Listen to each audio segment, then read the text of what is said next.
ಇವಾಗಿನ ವೆದರ್ಗೆ ಬರೀ ಬಜ್ಜಿ ಬೋಂಡ ತಿಂದು ಬೇಜಾರಾಗಿತ್ತಂತಂದರೆ ಈ ಥರ ಬೇಬಿಕಾರ್ನ್ 65 ಮಾಡ್ಕೊಂಡು ತುಂಬ ಈಸಿ ಫ್ರೆಂಡ್ಸ್. ನಾವು ಹೋಟೆಲಲ್ಲಿ ಹೋಗಿ ತಿನ್ನೋದಕ್ಕಿಂತ ಇಲ್ಲಿ ಮನೇಲೇ ಮಾಡ್ಕೊಬೋದು ಇದನ್ನು. ನೋಡಿ, ಮೊದಲಿಗೆ ನಾನಿಲ್ಲಿ ಒಂದು ಬೌಲಷ್ಟು ಬೇಬಿಕಾರ್ನ್ ತೊಗೊಂಡು ವಾಶ್ ಮಾಡಿ ಈ ರೀತಿ ಕಟ್ ಮಾಡ್ಕೊಂಡಿದ್ದೀನಿ. ಕಟ್ ಮಾಡ್ಕೊಂಡಿರೋ ಬೇಬಿಕಾರ್ನ ಮೊದಲು ನಾವು ಒಂದು ಪಾತ್ರೆಯಲ್ಲಿ ನೀರಿಟ್ಟು ಕುದಿಸ್ಕೊಂಡು ಅದನ್ನು ಬೇಯಿಸ್ಕೊಬೇಕಾಗುತ್ತೆ. ನೋಡಿ, ಇವಾಗ ನೀರು ಕುದ್ದಿದೆ, ಆ ಬೌಲಲ್ಲಿರೋಂಥ ಬೇಬಿಕಾರ್ನ್ ಹಾಕ್ತಾಯಿದ್ದೀನಿ. ಆಗಿದೆ, ಅದು ಒಂದು 5 ಮಿನಿಟ್ಸ್ ಬೇಯಿಸ್ಕೊಂಡಿರೋ ಅಂಥದ್ದನ್ನ ನಾವಿಲ್ಲಿ ಒಂದು ಪಾತ್ರೆಗೆ ನೀರು ಸೋಸ್ಕೊಳ್ತಾ ಇದ್ದೀನಿ. ಅದನ್ನು ಆರಲಿಕ್ಕೆ ಬಿಡಬೇಕು. ಬಿಸಿದ್ರಲ್ಲೇ ನಾವು ಇದನ್ನು ಮಿಕ್ಸ್ ಮಾಡ್ಕೊಂಡ್ರೆ ಮಸಾಲೆಗೆ ಸರಿಯಾಗಲ್ಲ. ಆರ್ಲಿಕ್ಕೆ ಬಿಟ್ಟು ಇಲ್ಲಿ ಮಸಾಲ ರೆಡಿ ಮಾಡ್ಕೊಳ್ತಾ ಇದ್ದೀನಿ.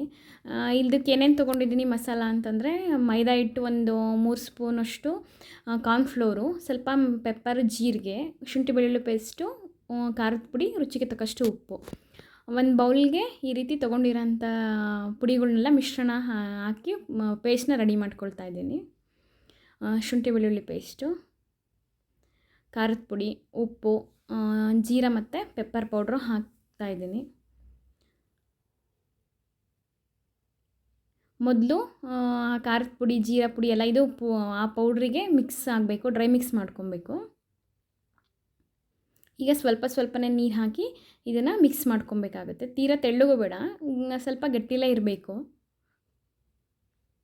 ಈ ರೀತಿ ಸ್ವಲ್ಪ ನೀರು ಹಾಕಿ ನಾವು ಮಿಕ್ಸ್ ಮಾಡ್ಕೊಬೇಕಾಗುತ್ತೆ ಫ್ರೆಂಡ್ಸ್. ಸುಮ್ಮನೆ ಹೋಟೆಲಲ್ಲಿ ಹೋಗಿ ಅದು ಗೊತ್ತಿರಲ್ಲ ನಮಗೆ ಹೆಂಗೆ ಮಾಡ್ತಾರೆ ಅಂತ. ಅಷ್ಟೊಂದು ದುಡ್ಡು ಕೊಟ್ಟು ತಿನ್ನೋದಕ್ಕಿಂತ ನಾವು ಮನೇಲಿ ತುಂಬ ಈಸಿಯಾಗಿ ಮಾಡ್ಕೊಬೋದು. ಒಂದು ಕಾಲು ಗಂಟೆಯಿಂದ ಅರ್ಧ ಗಂಟೆ ಒಳಗಡೆ ಎಲ್ಲ ರೆಡಿ ಆಗಿಬಿಡುತ್ತೆ. ಇಲ್ಲಿ ನಾವು ಮನೇಲಿ ಮಾಡ್ಕೊಂಡ್ರೆ ಮನೆ ಪೂರ್ತಿ ಎಲ್ಲರೂ ತಿನ್ಬೋದು ನಾವು. ತುಂಬ ಚೆನ್ನಾಗಿರುತ್ತೆ ಮತ್ತು ಹೆಲ್ದಿಯಾಗಿರುತ್ತೆ. ನಾವು ನೀಟಾಗೂ ಮಾಡ್ತೀವಿ, ಹೈಜೀನಾಗಿ ಮಾಡ್ತೀವಿ. ನೋಡಿ, ಈ ರೀತಿ ಮಿಕ್ಸ್ ಮಾಡ್ಕೊಬೇಕು. ನೋಡಿ, ಮಿಕ್ಸ್ ಮಾಡ್ಕೊಂಡಿರೋಂಥ ಪೇಸ್ಟ್ಗೆ ನಾವು ಬೇಯಿಸಿಟ್ಕೊಂಡಿರೋಂಥ ಬೇಬಿಕಾರ್ನ್ ಹಾಕಿ ಈ ರೀತಿ ಮಿಕ್ಸ್ ಮಾಡ್ಕೊಂಡಿದ್ದೀನಿ. ಈ ಕಡೆ ಎಣ್ಣೆನೂ ರೆಡಿ ಮಾಡ್ಕೊಳ್ತಾ ಇದ್ದೀನಿ. ಎಣ್ಣೆ ಕಾದಿದೆ. ಈ ನಾನು ಮೀಡಿಯಮ್ ಫ್ಲೇಮಲ್ಲಿದ್ದಾಗಲೇ ಹಾಕ್ತಾಯಿದ್ದೀನಿ.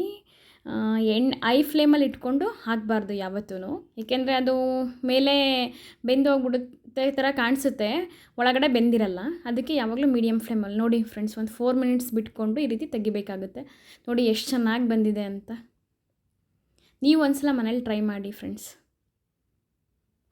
ಇದೇ ರೀತಿ ಮಿಕ್ಕಿರೋ ಅಂತಹ ಬೇಬಿಕಾರ್ನ್ ಸಹ ನಾನು ಫ್ರೈ ಮಾಡ್ಕೊಳ್ತಾ ಇದ್ದೀನಿ. ತುಂಬ ಚೆನ್ನಾಗಿದೆ ಫ್ರೆಂಡ್ಸ್.